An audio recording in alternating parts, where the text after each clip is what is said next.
Assalamualaikum warahmatullahi wabarakatuh. Perkenalkan, nama saya Raka Fauzan dengan NIM C1C025112. Nah, di sini saya akan membahas tentang cara dan sistem pemungutan pajak, tarif pajak, dan fungsi pajak. Nah, di sini outline dari materi saya itu adalah latar belakang dan tujuan, penerapan perpajakan di Indonesia, sistem pemungutan pajak lanjutan, tarif pajak proporsional dan progresif. Yang ke-6 ada tarif pajak depresif dan tetap, fungsi pajak bagian 1, fungsi pajak bagian 2, dan kesimpulan. Nah, kita mulai dari yang pertama, yaitu latar belakang dan tujuan. Latar belakangnya itu, pajak adalah sumber utama penerimaan negara untuk membiayai pembangunan nasional. Jika wajib pajak tidak melaksanakan kewajiban kegiatan negara, akan terhambat. Fungsi budgeter pajak, kontribusi pajak dalam APBN sangat dominan. Sistem pemungutan, tarif, dan fungsi pajak penting dipahami seluruh wajib pajak.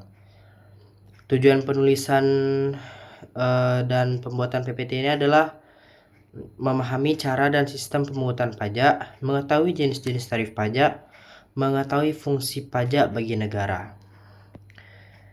Penerapan perpajakan di Indonesia. Kita membahas dari 3 segi, yaitu ada segi stelsel, segi asas, dan segi sistem. Yang pertama itu dari segi stelsel.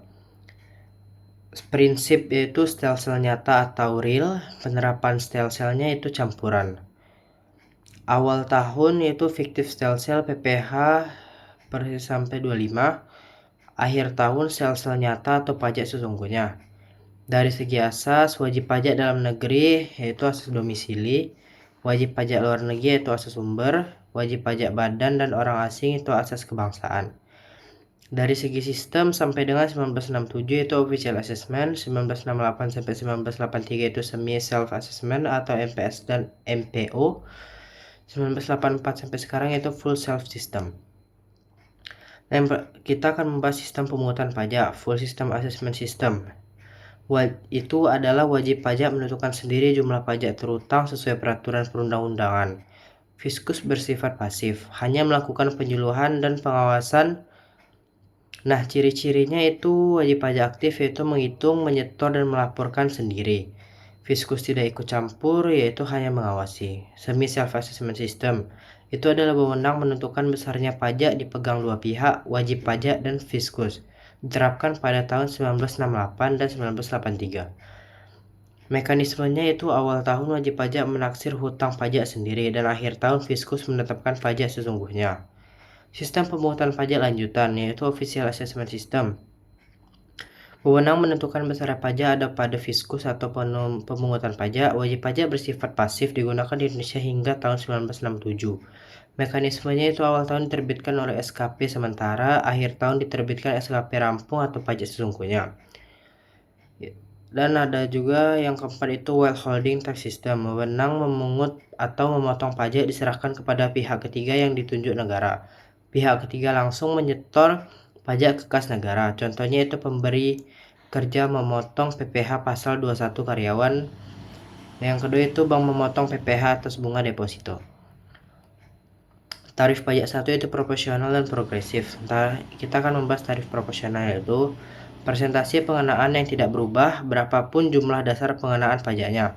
Contohnya pajak hotel dan restoran 11%, pajak pertambahan nilai PPN 11%, biaya perolehan hak atas tanah 5%. Tarif progresif persentase semakin meningkat seiring meningkatnya jumlah yang dikenai pajak. Contohnya PPh pasal 21 sampai dengan 60 juta 5%, 60 sampai 250 juta 15%, 250 juta sampai 500 juta 25%, 500 sampai dengan 5 miliar 30%, di atas 5 miliar 35%. Tarif pajak yang kedua degresif dan tetap. Degresif itu persentase semakin menurun seiring meningkatnya jumlah yang dikenai pajak. Jarang digunakan di negara berkembang. Ilustrasinya tarif degresif ini 1 juta itu 10%, 2 juta 9%, 3 juta 8%, 4 juta 7%. Yang keempat ada tarif tetap besar, yaitu besaran pajak yang harus dibayar bersifat tetap dan tidak bergantung pada nilai objek yang dikenai pajak. Contoh penerapannya itu biaya materai 10.000, berlaku untuk dokumen yang memiliki nilai hukum tertentu tanpa memperhitungkan nilai transaksi dalam dokumen tersebut. Kita akan bahas fungsi pajak. Fungsi pajak yang pertama itu adalah pajak berfungsi sebagai sumber dana bagi pemerintah untuk membiayai pengeluaran negara. Kontribusi pajak dalam APBN sangat signifikan, menjadi andalan utama penerima negara untuk membiayai layanan publik, infrastruktur, dan operasional pemerintah. Yang kedua itu fungsi mengatur, yaitu pajak sebagai alat untuk mengatur atau melaksanakan kebijakan pemerintah di bidang sosial dan ekonomi. Contoh pajak tinggi pada minuman keras itu digunakan untuk mengurangi konsumsi. Jadi pajak tinggi pada barang mewah itu mengurangi gaya hidup konsumtif. Jadi setiap kebijakan pasti ada maknanya. Nah, yang ketiga itu fungsi stabilitas. Dengan adanya pajak, pemerintah memiliki dana untuk menjalankan kebijakan stabilitas harga guna mengendalikan inflasi. Hal ini dilakukan antara lain melalui pengaturan peredaran uang dan perbankan, serta penyesuaian tarif pajak sebagai instrumen fiskal.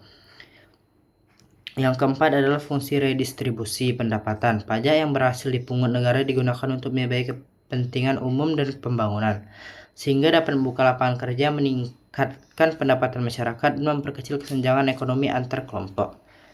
Nah, untuk kesimpulannya itu adalah sistem pemungutan pajak di Indonesia berkembang dari official assessment ke semi self assessment, lalu berlanjut ke full self assessment, dan ditambah withholding tax system. Tarif pajak tersedia dalam 4 jenis, yaitu proporsional, progresif, degresif, dan tarif tetap. Ini semua dipilih sesuai jenis pajak dan kebijakan negara. Pajak menjalankan 4 fungsi strategis, yaitu ada anggaran atau budgeteer, mengatur atau regulerin, stabilitas, dan retribusi pendapatan demi kesejahteraan masyarakat. Nah, sekian dari video saya. Terima kasih.